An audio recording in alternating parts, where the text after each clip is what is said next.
All right, everyone, we are back.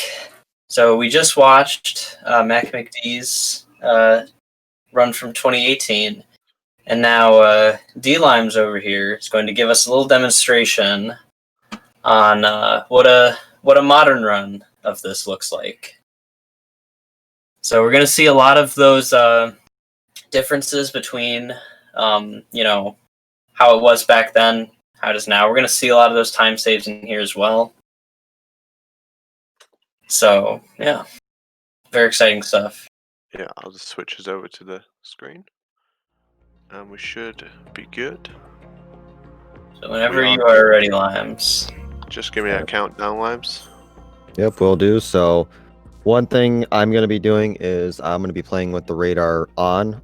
It is very useful for swim glitch. So if I choose to do it, we'll see. So I will begin the run here in 3, 2, 1.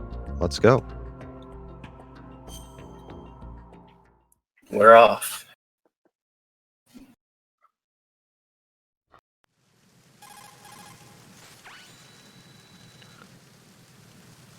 Yeah, and I just want to say thanks very much to Mac McD for allowing us to use his VOD and show that original run off. We really appreciate that. And Mac, he doesn't really stream on Twitch too much anymore. He's still running the game in secret, ready for VE League. But he has started a YouTube series called Better Know a Speedrunner. His YouTube is linked if you could subscribe there. Check out the series. A few Metal Gear speedrunners have been shown on there. It's a very, very good YouTube. I enjoy it a lot. And D-Limes has also done one, so you can watch his episode. It's very, very good. So yeah, this is all pretty standard stuff to start with. Not much, just getting up to Olga. I guess we'll see what kind of Olga we get. See if we can demonstrate one of the new strats or something different than a left side loop.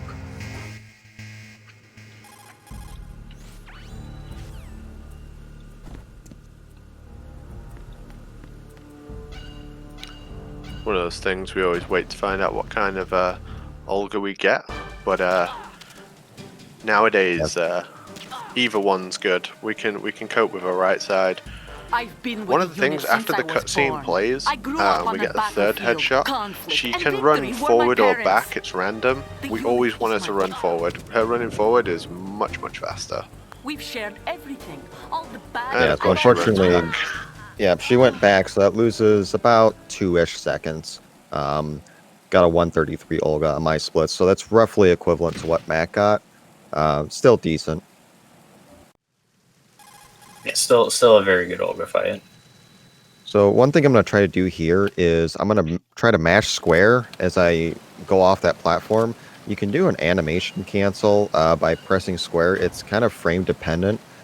If you do get the animation cancel, it saves about 3/4 of a second. Which is funny because we only realized that this year. But that was discovered in like 2007 or something by a runner called Dav Wildstar, who was an IL runner. But he found it and he didn't tell anybody. So no one knew about it until Limes randomly saw his VOD years and years later. It was actually Platonic who found it because it was in a VR level, and for the life of us, we couldn't figure out how to replicate that. So we just reached out to him and he responded. So yeah, he wasn't like keeping it a secret. He was just like he just didn't tell anyone. Like sometimes people discover things like that and don't quite understand the significance of it until much later. We'll see here. Tyler came up with this strat. We call it the swag engine room. When we drop down and shoot that guard's radio, it begins to throw out like a like the alert phase, but his radio's gone, so he can't do it. So he leaves the room and causes a caution, which makes these backup guards come. Now, fortunately, in very easy. If you roll into guards, it immediately knocks them out. So this is all done to skip this cutscene that would normally go out as you reach the Semtex room. Very, very clean execution right there. Verrazano Bridge checkpoint passed. And all of that effort saves 1 second, or possibly not even one, but a very small amount of time. And we're going to see a deck 2 strat, where we'll shoot the guard a couple of times with the SOCOM, and then we'll try and can walk through him. And now, when we trank this guard, it's much less it's way less likely to cause an alert, essentially. Yeah, it's because the far guard who's falling asleep gets into position quicker, and he can't turn around and hear what's going on, or hear the other guard getting spotted. We're going to see a big difference on the guard rush. Nowadays, we do this fight all lethal. Pretty much every runner will do this fight lethal now. As I said earlier, killing the guards with the SOCOM means that the new guard will spawn in faster. And that was looking like it was going to be rough for a second, and it turned out really well. Yeah, if you do a lethal start on the first guard, you have more time than you think to get the guard at the back, hiding by the box, and that's the most important guard. We initiated development of Metal Gear Ray as a countermeasure to these pirated weapons forces. So we see we do a free punch buffer, and that's just for a bit of safety. Obviously, if you don't equip your camera if you equip your camera before getting on the ladder, you just stand there in the camera. Mac in his run played Hold 1 way riskier, but obviously ultimately faster. And a little new strat that we do in Hold 2 is we cartwheel? We don't cartwheel. We roll through the guards to knock them down. It's about a second faster than doing the hold up strat. It's a little bit more dangerous. Half second. Only a little bit more dangerous, though. Yeah, Just a tiny. And that roll I did was a bit Monka-esque, so not It the was cleanest, super but it scary. still worked. Still Yeah, faster. I was a little nervous about that one. I was like, oh, okay, but it turned out all right in the end. Something that not everyone knows, and we always find people who don't know this, it's actually faster to mash triangle for these pictures on the computer than the mashing X. We always find someone who doesn't know that when it gets mentioned, so it's always worth saying. Yeah, so on my splits, that was a 550 tanker on the whole 3 split. Very nice.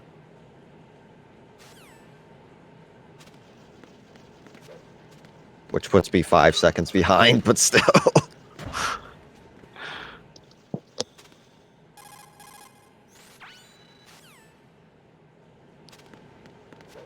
Yeah, so one thing I did in Tanker is I made sure I ended on USP. That way I could set up the menu trick for later to quick equip my M9. So I'll be picking up the M9 early here just for the memes, and then I'll be quick equipping it and using it later. Of course, I'm using the save pack, so MGSR is the name. Very appropriate. Yeah, so it's just like, that's the reason, if you're ever watching a speedrun of this game and they get to the node and it says MGSR, it means they're using the save pack. Blood type AB for all bosses. For now. We do actually have a bounty. It's a $1,000 bounty the MGSR community have put together. For anyone who can find a significant time save in Metal Gear Solid 2, we're talking, doesn't have to be a sequence break, we'd appreciate it if it is, but saving a significant portion of the game, $1,000. So yeah, as I said earlier, during this section, we're just waiting for the elevator to come down. You saw Mac wake the guard up, but it doesn't save or lose any time. Everyone does this room a little bit differently. This is what Limes does. He shoots the exclamation point above the guard's head, which dazes him. Doesn't save any time, but it does look cool. Some say the guard is still dazed to this day. They'll be wrong, though, because next time we go down there, he's not there. So he stopped being in a daze at some point. It's very true. That's what I get for being a cocky and doing stupid stuff. Don't hold your gun out and be an idiot. That is your lesson for the day. Noted. Yeah, so one of the benefits of having the M9 here without having to menu it is we can trank the guard and get a really nice line. Rolling into that guard is a little bit suboptimal. We want better movement through this room, and so if we can trank him early, it's worth it. But it's not worth menuing. So if we didn't have that menu trick, we would still just roll through the guard. You'll see that Limes unequipped his gun before he entered Struck B as well. That will allow him to equip the M9 after the Stillman cutscene, as long as he doesn't press R2 anywhere between here and Stillman. The game currently believes that he has the M9 equipped and he has the M9 on previous. If he presses R2, the game will realize that he doesn't have the M9 on previous, and the trick no longer works anymore. And me and Limes, when we found that trick, we popped off, and it's worth about 0.3 seconds. We were like popping off about it. We were like, this is the best thing ever. We spent probably 3 hours labbing that in a Discord call, so... Trying to work out how it worked, yeah. Yeah, because it was always like people press their menus or something beforehand, so it messed it up. Limes obviously is not going to get the chaffs on the BC bridge. We don't do that anymore. And Limes probably won't get any chaff grenades at all, unless he picks them up accidentally, but his priority will be moving away from the Claymore on the Strut A roof. Yeah, so what I do for the roof is if I just happen to damage cancel the mine, I'll like twirl and pick up the chaffs, because it is ultimately faster. But if I don't, then I just go on.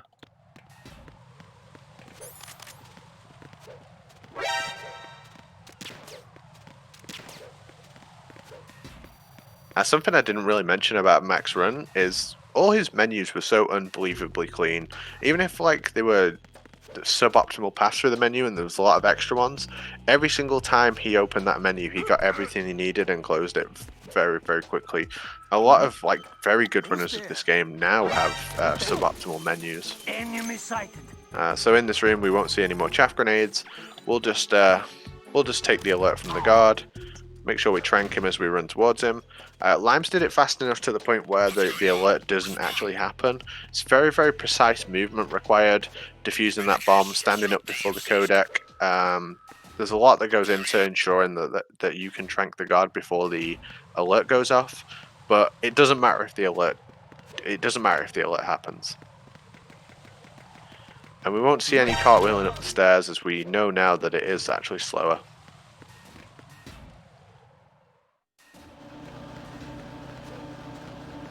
We're gonna avoid that little cardboard thing because we don't need that box. Yeah, we won't be taking that today. See you in Euro. I can't really see a day when that leaves Euro, but extremely fancy cartwheel that you just saw Limes do there. If you cartwheel immediately after facing south, you go straight up the stairs. Cartwheeling upstairs like that, well, cartwheeling over sets of stairs, is becoming way more popular in this run. It's happening all over the place. But there's very specific positions that you can get into, and you can make Ryan's aerial go over entire staircases.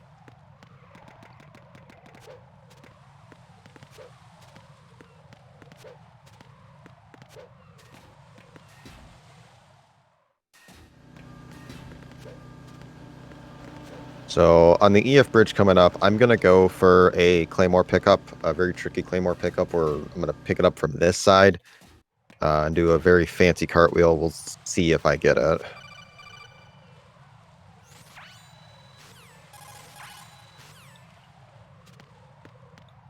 Nope, nope, nope. I didn't get the angle, so I said screw it. We'll just eat it, eat the small time loss. So I'll pick it up on the way back. It's better to cut your losses sometimes, rather than trying for a Claymore that's going to blow you up. Yeah, because you'll lose 3 seconds if you get blown up. Otherwise, I only lost 0.7 doing that. That's not too bad. We don't crouch for that bomb anymore. As I say, there's no way to make it faster. You can't see because he doesn't have his button layout on screen, but he actually uses his D-pad to get off those boxes a little bit cleaner. And thanks, Tino, for coming up with this strat here. So we're going to take the alert, and then we're just going to trank the backup guard. No chaff grenades required, no SOCOM menu. Nothing like that.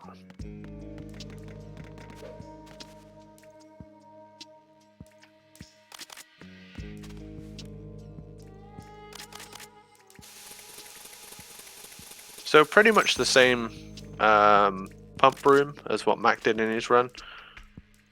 No changes there. We'll just see this little... I mean, I'm reluctant to call it a glitch, but if you come out of the second pipe at an angle, it'll kind of just squeeze right and out.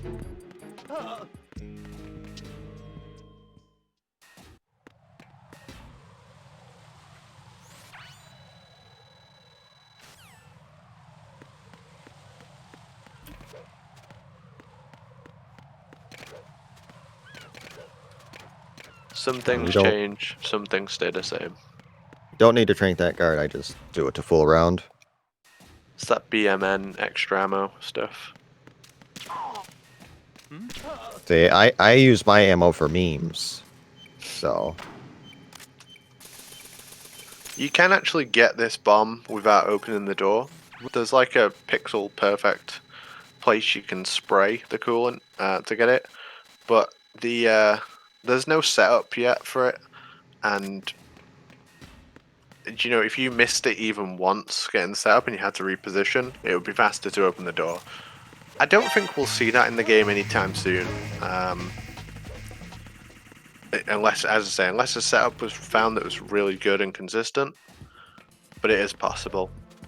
Strut C, we'll see him go to the bomb first, and as Lime said earlier, King of the Bees found this, or he did it this way, and Limes noticed him doing it this way in the tournament, and it did turn out to be a second faster.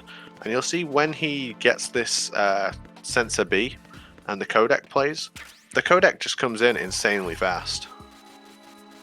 So you don't get that pause when you go out of the strut and then it plays. And you can cartwheel into that sensor. It's just really precise and kind of wacky. If you screw it up, obviously that's a pretty big time loss, so it's not too worth it in my opinion.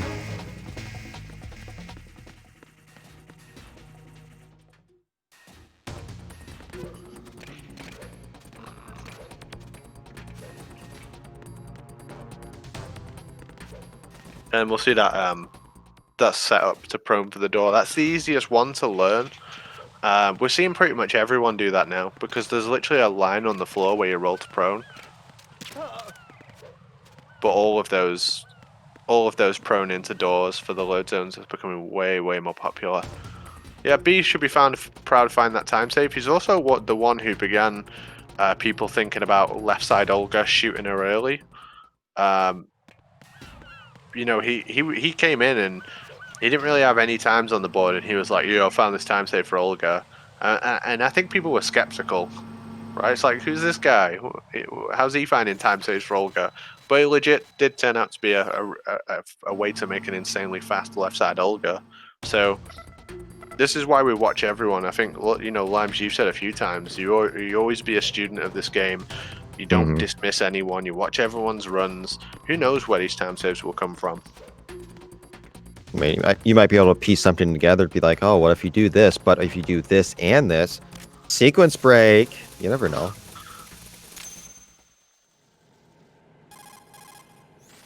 And yeah, as I explained earlier, getting the bomb from that position is just way safer. You can start spraying it early. Don't have to worry about the water. And now we'll see the new fortune. I'll let you talk us through it. Yeah, so I'm going to do 1, 2, 3 punches, and then I'm going to crouch. Very important that you crouch. You don't have to look forward, but you have to crouch so that way she actually hits the forklift. And the 3 punches just guarantees that you're in the perfect position. You're still going to let her hit you, and then bait her into hitting those wooden boxes at the front. So after she shoots all the lights, that's when I go forward. And then I go to this barrel here. If she shoots that barrel immediately, you have to wait here a little bit longer, like right before the elevator cutscene would come in. So like, this is too early. If you go left early, then she'll talk more and it'll be a slower fight. So So now I'm just going to bait her to hit this left barrel here. And from this point, it really doesn't matter too much what you do. This is just what I do. And then I just hide in this corner and just wait it out.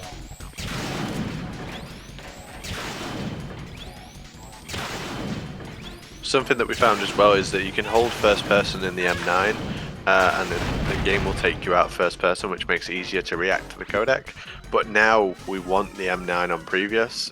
This is like it went for a while that we wanted the M9 on previous, then we wanted the coolant, and now we want the M9 again. So things are always changing with the weapons and items route. So didn't get the cancel, so I just avoid the chaffs and the mines altogether. So we will go chaffless.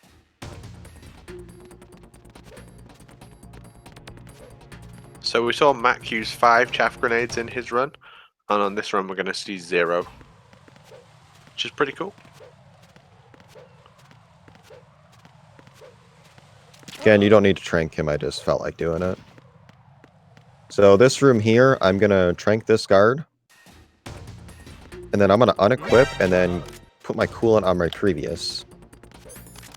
So that way I can do this Claymore mine pickup and be able to defuse the bomb right before Fat Man and be all set up for the fight.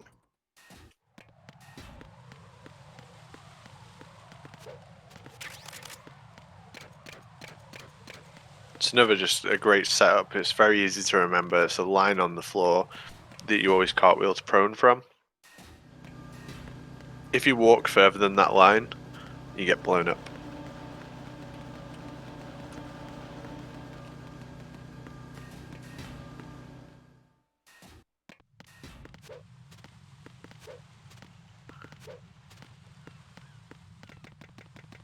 And this ammo is optional. I'm just going to grab it, but if you miss that ammo, it really doesn't matter. You have way more than enough. So this is a setup that was originally found by PGSD. I want to say it was accidental, but it allows you to get the fast bomb every single time. That really was key. All the other fast bombs were pretty much set. So you see second fast bomb there.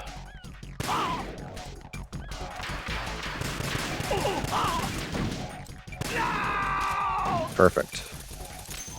All fast bombs. It's a, as Lime said earlier, it's 1.25 per fast bomb. 4 bombs in the fight. So that's 6 seconds. You do the math. Massive. 5 seconds.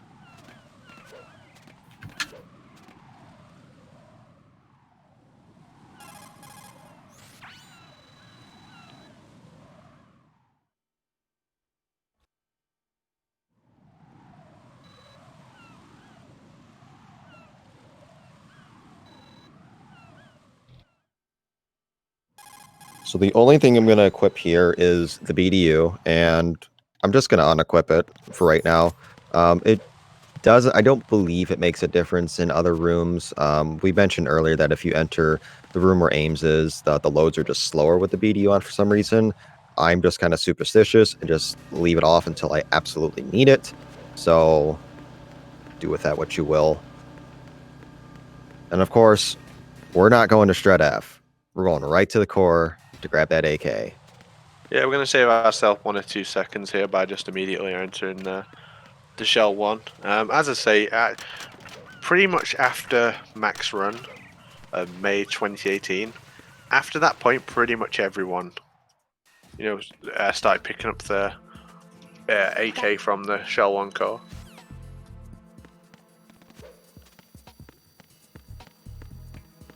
Certainly by the time me and Lime started running this game, because it was relatively at the same time, it was September, October, or October, November of 2018. Yep.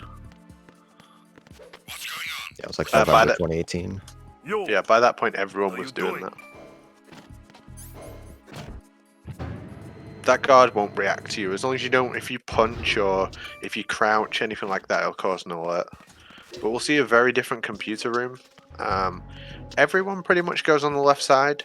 The most common thing I see is people will go left side, they'll pick up the D-mic, and then they'll just skip the cutscenes in sequence. But Lime's just something a little bit different.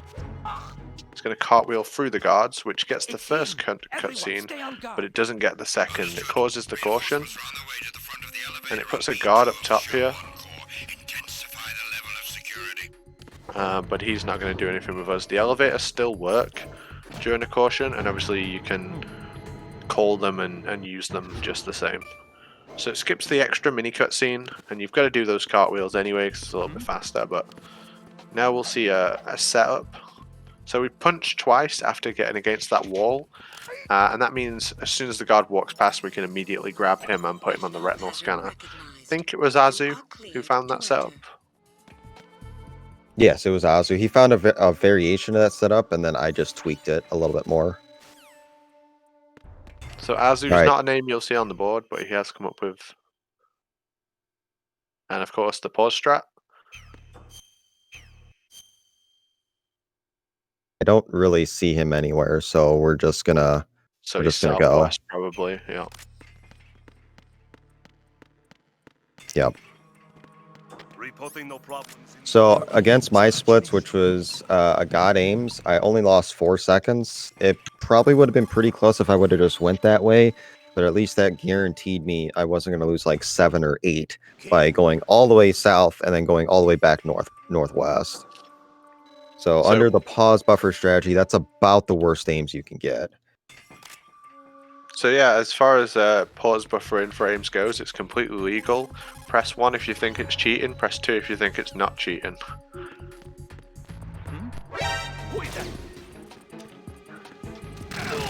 It's certainly a... 3. It's certainly a, you know, it's a part if you use an IGT for the game. It's the same as in VR, holding your menu open in my opinion. I think people's opinions will change when we start doing V League and people start doing it because we use an IGT. Nice cartwheel up the stairs.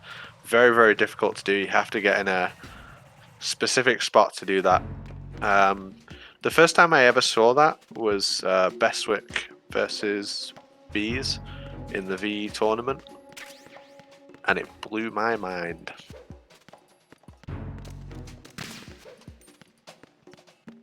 Yeah, it only saves like 0.4, so it's not massive. But man, it does look cool to clear him. The other thing he did was you didn't go round the pipe on the left, you went round it on the right. It's dangerous to do that because you can walk into a claymore. There's like a very specific spot you need to take. Because you may not be able to appreciate, but that whole bridge is covered in claymores. I tried to do a prone to cartwheel there. Like, you can do that where it's just ever so slightly faster, but I had the angle off.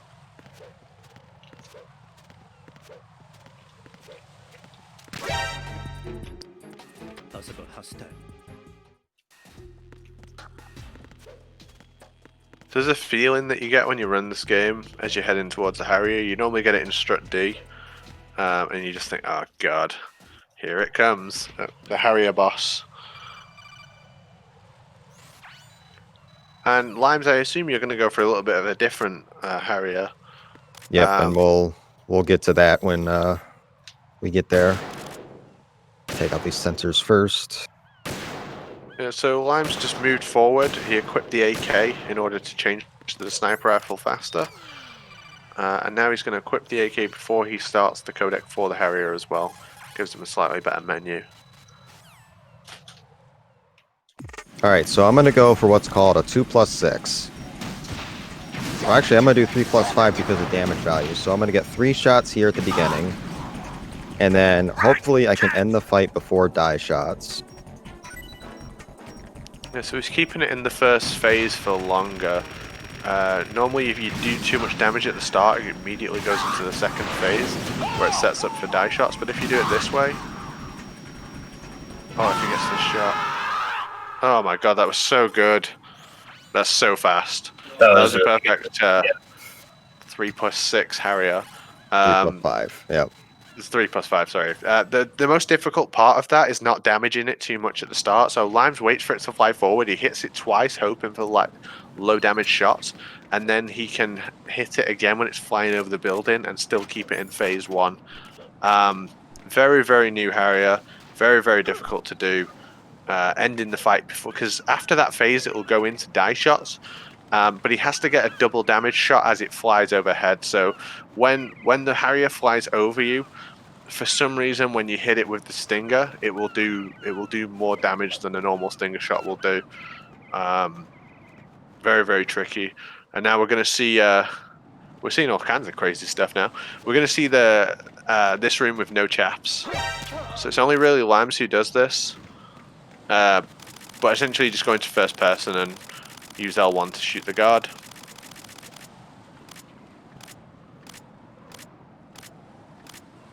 Extremely high level stuff. I'm going to go in my pants. Nobody's That was nuts. I'm still getting over how nuts that was, by the way. What, the Harrier? Yeah. Yeah, that was a really good Harrier. It's equivalent to a 5+1 as far as timing. It's like frames quicker if you execute it like perfectly. So it was really good. So here that is chapless. Yeah, Limes will get the alert, and when he takes a shot, the line he takes, he only gets shot once. If you don't take that line, you can get shot multiple times. And we'll obviously see the D-Mike turn strategy. Did we ever figure out who discovered that? Oh, sure. Major Zero said it was him, and I'm inclined to believe him. Okay, I believe it. That sounds right. So Limes won't equip the SOCOM here. We use the, I suppose the intended vent to fire the Nikita into. It's the kind of one, it's the only one that you can obviously see on screen without looking around in first person. So I think it's the one most people go to.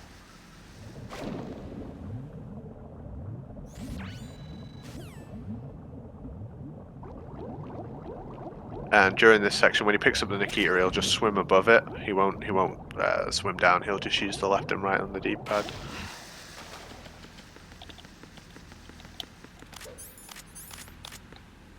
And then because he's D-Mike's on previous, during the cartwheel he can hit R2.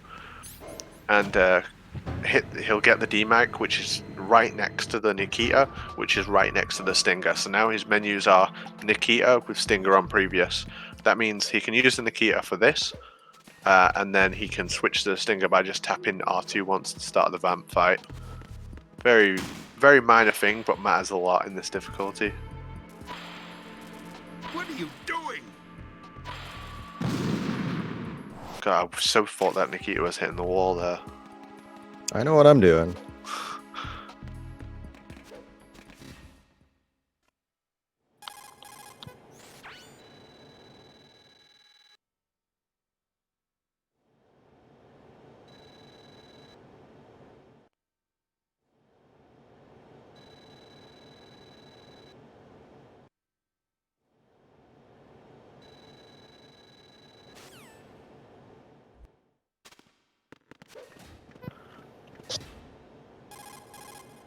There's a little cheeky cartwheel. As long as you're facing fully south, as you're leaving the president room, you can cartwheel into the cutscene. I took these photos. It's probably not even that faster, but it looks cool. Yeah, I gauge like a 10th or something. Well, no, because cartwheels don't say that much. I don't know, maybe 5 100s. Who knows? So,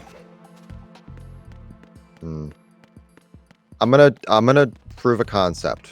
I'm gonna not go for swim glitch. I think I can still get a 102 without it, just as a proof of concept.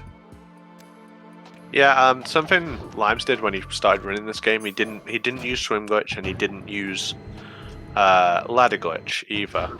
I think a big part of your philosophy is getting good at all the rooms rather than just focusing on the major glitches of the game.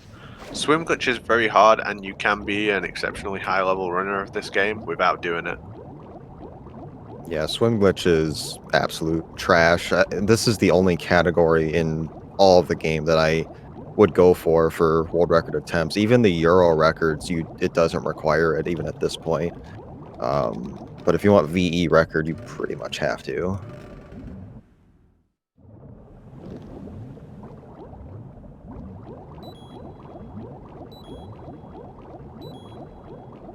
I'd say if you want to like learn this run, execute all the strats well, 104 is well within your reach. 103 is a really good time, and 102 you really have to be a bit nutty to go for.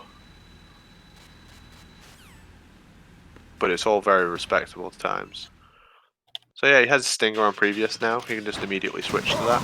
And what he'll do that Mac did not do is he'll aim at the water. That means once he's set his aim on the water, he doesn't have to change it at all.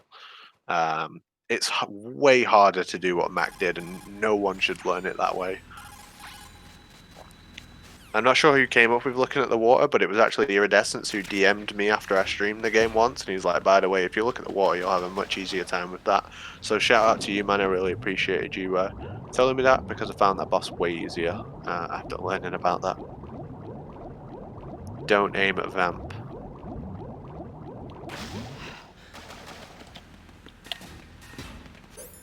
And we'll roll towards the door before Emma, and we'll equip the AK, and then we'll put it on previous. That just helps us out all the way to where we defuse the fire. That's where we're gonna use the AK between now and then.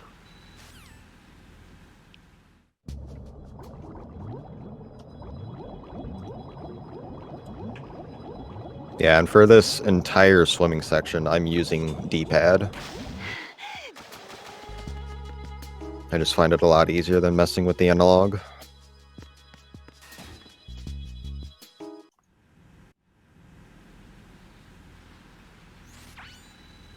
I think the main benefit of the AK over the M9 is it's so much closer to all the other things you use. So like unequipped is close to coolant, which is good, but the AK is like close to the sniper rifle. Just helps getting those shorter menus in. The only benefit of not doing swim glitch is this door will be open on the way back. When you do swim glitch, you lose about 8 seconds for opening this door on the way out, so it's not as big a time save as it first looks, or it looks at first glance. Yeah, so initially I lost 20 seconds by not doing swim glitch. I should get 8 of those back here, which means against my world record splits, swim glitch only saved me 12 seconds. And that's to do with how fast you get into the swim glitch. A perfect one cycle swim glitch is obviously what everyone aims for. Very few people can just dive in the water and do that and do like a one cycle swim glitch. Most people have to do some kind of adjustment in order to get it to work.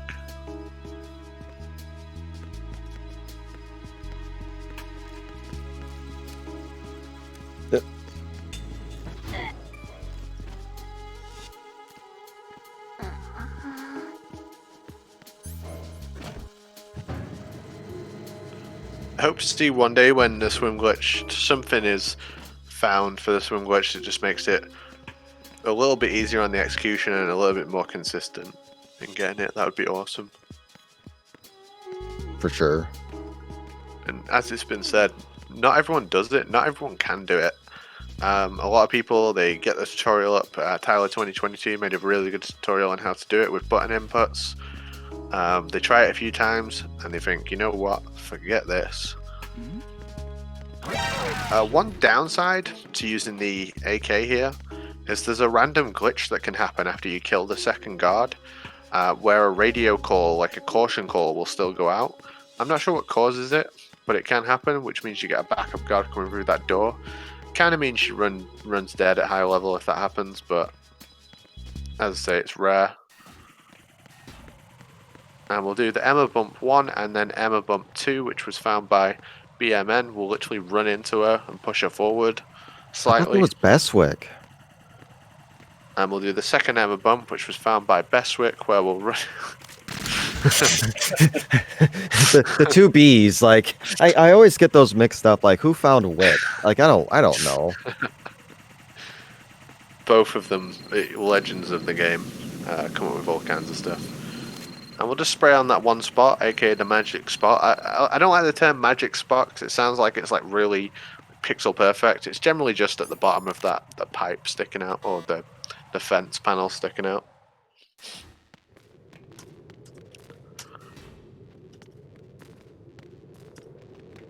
And straight L, we'll see a couple of minor differences. One being using the AK for these guards.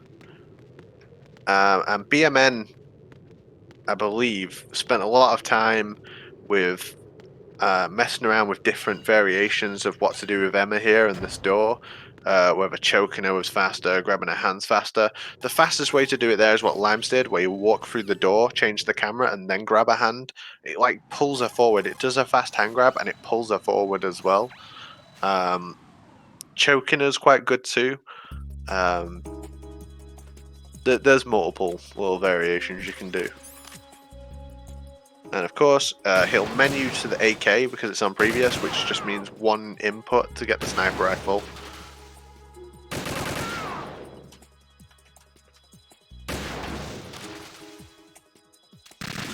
So as a point I made out earlier, it really isn't like one big time save that has took this game from a 104.56 to a 102.14. It's just so many little things all the time, minor increases. You know, a better menu here, some better movement there. It adds up, and when you have a lot of people running the game, and a lot of active people running the game, Very Easy has a lot of active runners. Really helps with everyone contributing something.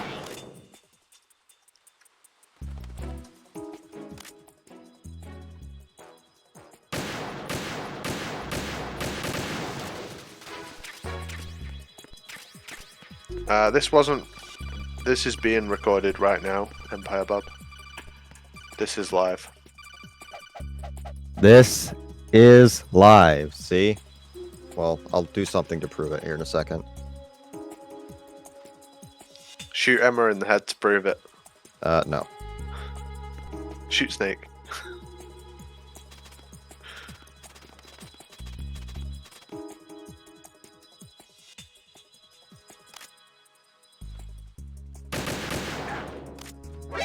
Watch where you're aiming. Nice.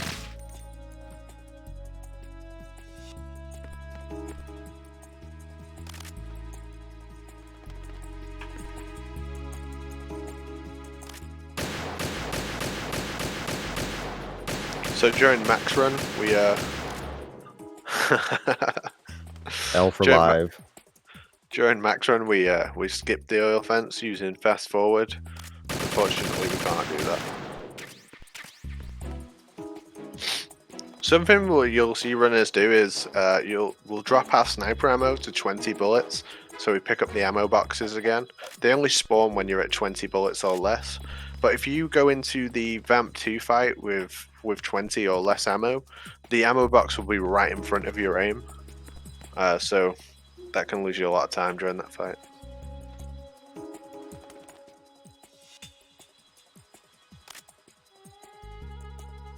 Just don't do the ride and face thing, it's so cursed. I was watching my race back with Tino and he was doing that.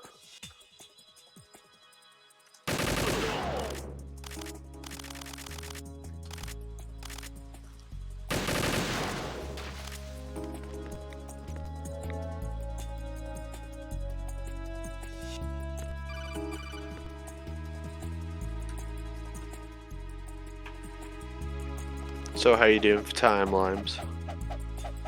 I'm on 102 pace. Very nice. I mean, I want to say like Legacy 1 was MGS3. We saw a run from Kikujiro-chan, and then we saw a modern run done by Major Zero, and his run was exceptional. So you got some standard to live up to here. We require everyone to do insane runs on Legacy Right Mini for the modern runner. They all have to be like really good. Otherwise, you know, we'll give you a stern talking to afterwards. I'm pretty happy with the way this is going so far, even though there was no swim glitch. It's more or less just to prove a point.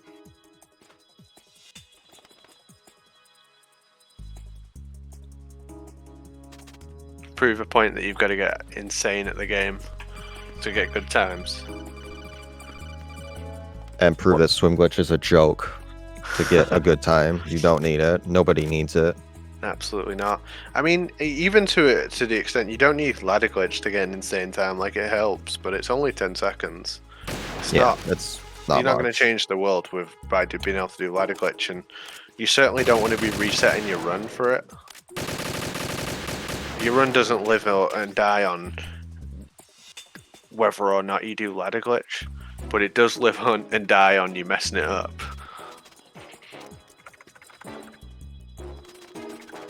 So I'm going to do this bit with keyboard.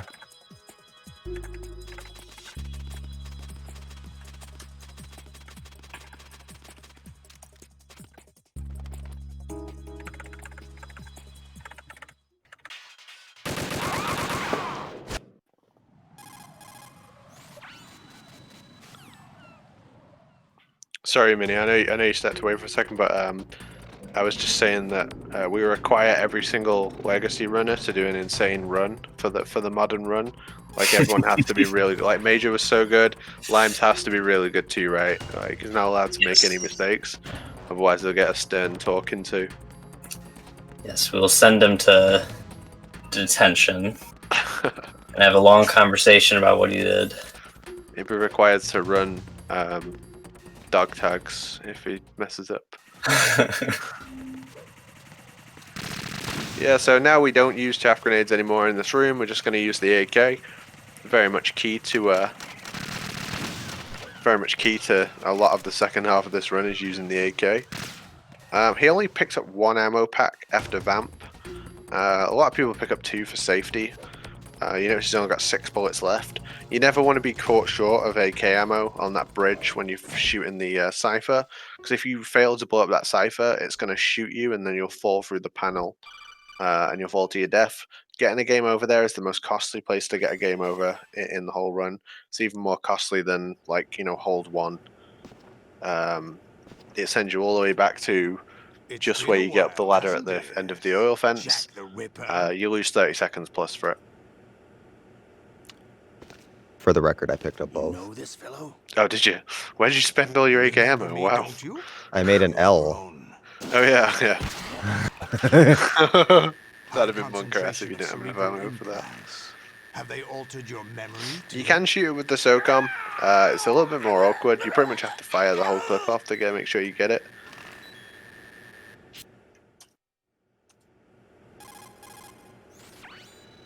Yeah, so this game's... I was going to say, I've done that bridge with as little as like 10 bullets, so... Yeah, the AK animation for it firing and how many bullets it's actually spending from the clip is very, very different. Brace yourself. But yeah, very, very scary place to get a game over.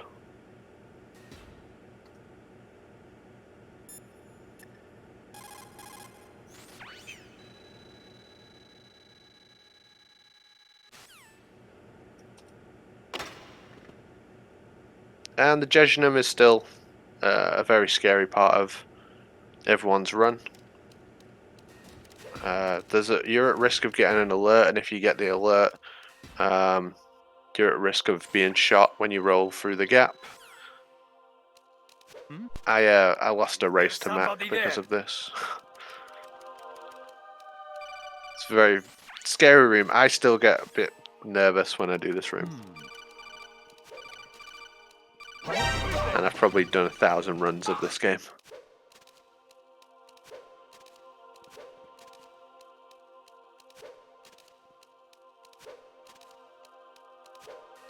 That was clean. And he did the prone for the load zone.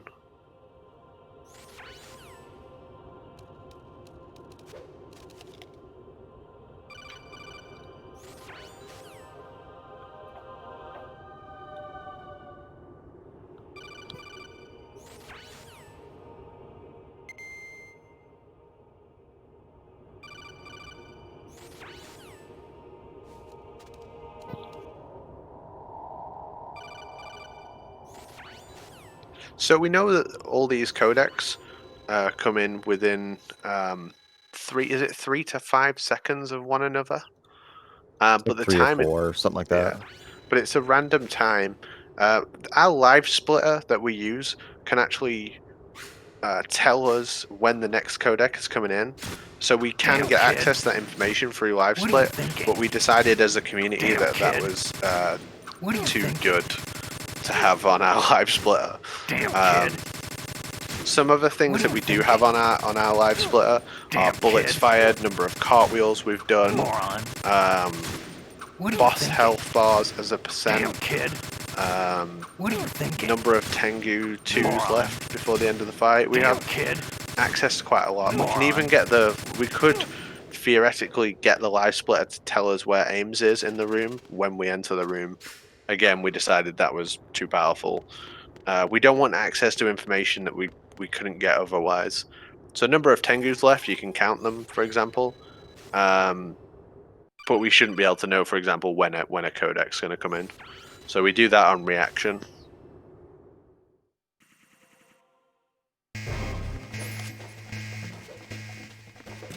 So no box for this room, so we're going to take a shot here at the start. We cartwheel into it, so the cartwheel, the shot interrupts our cartwheel. It's a trick that we use quite a lot in Metal Gear games in general. And also we'll switch to the SOCOM before doing the Tengu 1 door skip. As I said earlier, Platonic Guy found that it's easier to execute the punch kick load zone manipulation. And we'll menu the Stinger before we start this room.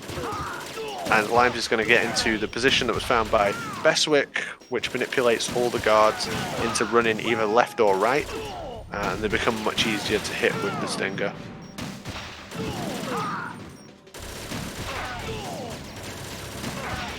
As I say, two perfect Tengu 2s, whether you use this strat or the other one, should be the same amount of time.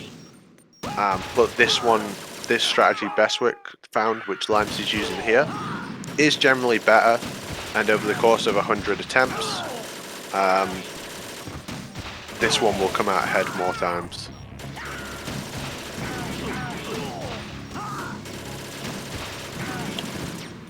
That load zone, the way you hit the load zone through the door by punch kicking, it can be used on other doors in the game, but it will, if you use it on a higher level card door, for example the Shell 1-2 bridge door in Strut D, the game will soft lock you because the game checks for the card on both sides of the door. So when you enter it, it checks for the card and closes the door, and then when it loads the next room, you'll see Raiden just run against the door and it won't open because you don't have the correct key card. So we can do weird things with it as well. We can open the door in Strut E that's on the roof during the Arsenal section of the game, and it will load the roof during the day, but then you soft locked when you try and get out the other side. Solid Snake's sudden appearance, your arrival. It was obvious the No, Platonic, I'm not going to do that. I'm still not quite used to that. Before the mission entered the final phase. You came in handy. I want to ruin 102 chances. I'm already doing too much with swag 4 shots, but whatever. The Civil War were as real as they come. Yeah, so Limes has brought his ammo down to 4 stingers. He needs exactly 4 stingers for this fight. So if he misses any shots, he's going to have to go pick up ammo. Loses about 1 million seconds. No, it loses about 10, I'd say. It's rough.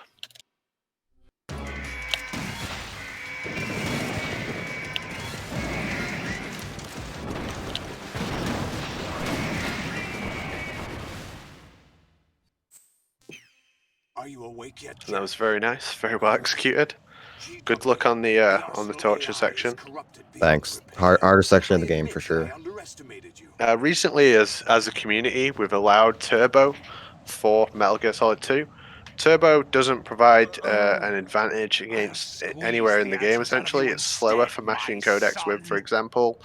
But it does allow you to do the torture section on European Extreme without breaking your wrist, which is good for people who have problems with the hands like me. So you can now use turbo anywhere in Metal Gear Solid 2. That was legalized, probably a month ago, something like that. Yeah, something like that.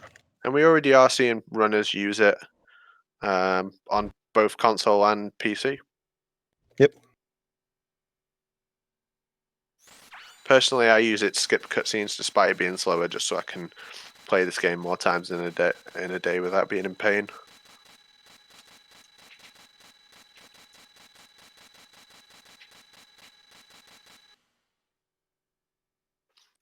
D-Limes 13 has the fastest time for very easy with a 1:02:14, which is the current world record.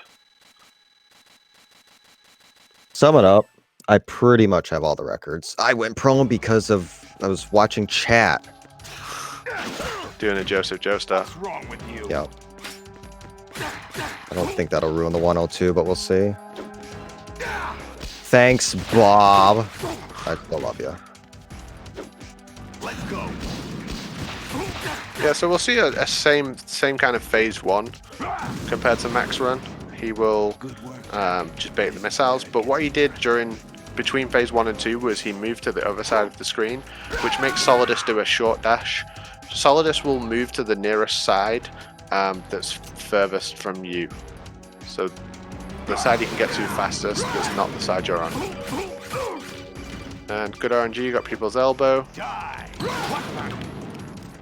And he did the parry as well, like to see it. That's the parry, very, very nice run. Oh, I better do time actually. GG's. I forgot about time. Of course. This is where we GG. So yeah, met. despite going prone, I only I lost 4 remember seconds, now. so I could have saved time on that fight. Today is the day I met you. I won't spoil what the time should That's be. it. We'll wait for that. Yeah, we will. We'll watch this go out, and I'll just quickly say that this was episode 2 of MGSR Legacy. Thank you everyone for watching. We first watched Max 10456 from May 2018. Thank you very much to Mac McD for letting us use your VOD. As we said earlier, it was very much the starting point. Mac Are you talking about the baby? and Tino were out there alone as VE purists, grinding out the category, competing for times. Everyone else was tourists. They were European extreme runners, they were normal runners, going for a little holiday to very easy, doing the route very much the same as what they do on their own difficulty, and just kind of taking advantage of the bosses having lower health and things. From Mac and Tino came a whole wave of new runners. As Max said to me recently, there was about 8 runners on the board when he was playing. There's now 32 or 31 runners. There's a whole host of people who have 102s, 103s, 104s. People play this game regularly, people compete on it all the time. I think from here it will only grow to a bigger thing, especially with the very easy tournament starting October 1st. That'll be League, sorry, it's late. V League, which will run for a number of weeks. We'll see stream games every Thursday. We'll see streams happening on other channels when we're not, when we can't get everyone to play on a Thursday. People are very busy, but we'll at least have 2 games every Thursday. Hopefully more. They'll be fully commentated. We'll keep you updated on the league and what's going on. If you want to give this game a try, if you want to try running it for yourself, it is on PC, but you can run it on whatever console you want. So this is the PC version of the game. I need to say this because people sometimes don't realize it's the PC version. This is the PC version of the game. We're not running it through an emulator or anything like that. I'm going to link you a little guide in the chat here. The guide will also be linked on the YouTube as well when this gets uploaded to YouTube a little bit later. There's a guide to teach you how to run this category. It's very easy to pick up, it's very difficult to master. It's in a lot of ways a perfect speedrun. Thanks Mini for letting us do MGS2 very easy on Legacy. Yeah, no problem. It was a blast. And, Really. And thanks for having me. It was definitely fun to show off basically my start to speedrunning. I technically started with Twin Stinks, but this is where I really got the ball going, was this category, this game, and I'll always come back to this category. I'll race anybody, anytime. I'll do runs. This run will always be in my heart forever. And if you want, thanks very much, obviously, Limes, for joining us doing the run and providing incredible commentary, not only on Mac's run but during your own commentary, during your own run as well. Mac McD also made a video about D Limes on Better Know a Speedrunner. I'm going to link that in the chat now. If you want to know more about Limes and his success in these games, he holds all the world records in 1, holds the majority of the world records in 2. Excellent runner. It was great to have you on here. And I do stream on a regular basis, so you can follow my Twitch, DLimes13. I stream this and a couple other Metal Gear stuff, VR, MGS1, a little bit here and there. I'll be getting an MGS3 and stuff at some point, but yeah, I'm around. I mean, if you have questions, want to learn something, don't be shy. Me and everybody else is just here to help with welcoming arms. So this is an awesome community to be a part of. Even if you want to just hang out and just be a part of the community, you don't really have to run a game. Join us. I mean, we'll welcome anybody and everybody.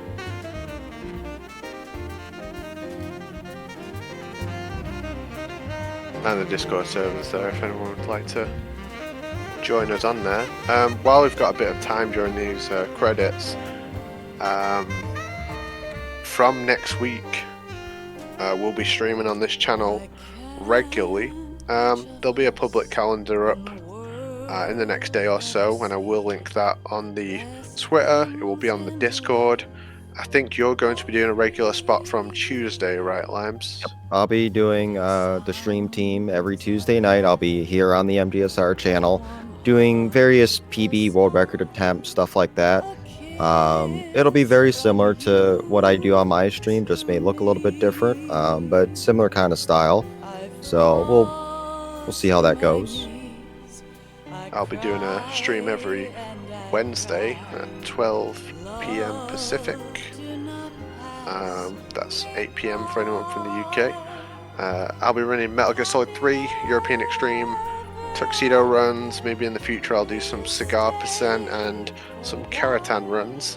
I'll be doing a mix of stuff, mostly Metal Gear Solid 3, and maybe some 2-player 1 controller with my partner as well. And also on the channel will be Sparty, Joseph Joestar 316, Tyler 2022, Plywood, a whole host of people. If you do want to join the stream team, if you go on the Discord and check announcements, you can apply to be a part of that team as well, and those applications will be reviewed regularly.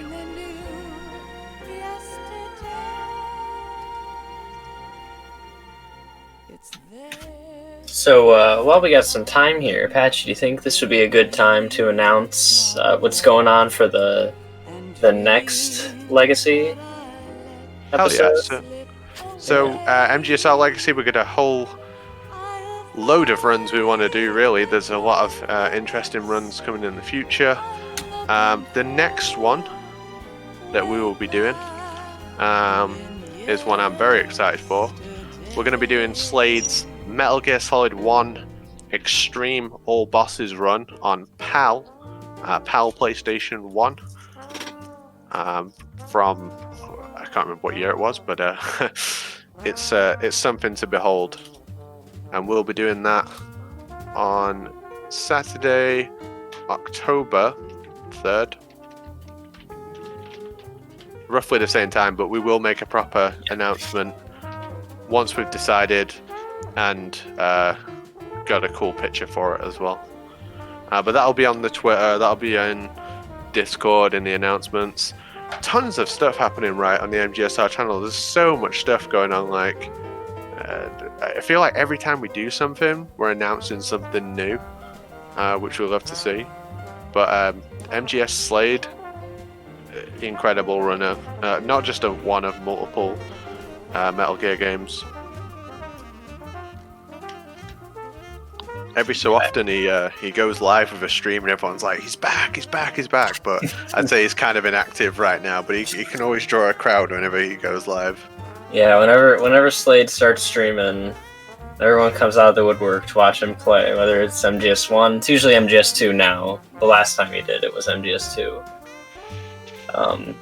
But he is a legendary player, to say the least, I guess. So Yeah, for sure. I think he's someone he was not just like good back in the day, but he was very much a leader for showing people what was possible. And he was there. He didn't have anyone to like kind of like copy off. He did it all himself. And I believe his run on PAL PS1, no one has beaten it on hardware, right? Like on his hardware. Yeah. Like yeah, that run is still the fastest on PS1 as far as I'm aware, which just goes to show how insane it was. And look at that. Yeah, 102. Okay. 102. Can't complain at all. Insanely good time. For reference, I've been playing this for 2 years now. I've never had a 102. Hopefully sometime soon. There's only 2 people who've had 102s, which is Limes and Platonic Guy. 3. Bestwick. No vid, no dead. Breaking news. He said he's going to submit it to the boards. Hell yes. That's what we like to see. We want everyone submitting to the boards. But it's worth saying as well, Mac McD is currently 3rd on the leaderboards. So he didn't just do his 104, 56 and leave. He's come back multiple times and proved that he's still one of the best in this game. You know, and it's great to see. I'm sure we'll see him in VE League October 1st, but more information's come out about that very soon, including all the players that are in it. Oh no, it's Bestwick. He's in the chat. He heard me. He always appears whenever I say his name. I said I would, Bestwick. Yeah, we all want to see it. We all want to see it. So yeah, with that, thank you everyone for joining us. It really meant a lot to me to be able to share the story of the game, talk about very easy from right where I picked it up, I guess. 2018 is not that long ago, but in the history of this game, it really is the beginning, and I'm excited to see where it goes next. Thanks for joining us, DLimes13. That was an insane run. Thanks for having me. And Minnie, Thank you, Limes, for your run. We'll be back with another one. Yes, we will be back in a couple of weeks. That is true. Is there anything you'd like to say before I cut us off? Only real thing I can say is thank you for watching. Thank you very much, everyone. Another wonderful episode. I'm going to cut to a intermission, and then I'm going to see if one of the wonderful admins of MGSR will host someone. Thanks very much, guys. I'll see you all soon.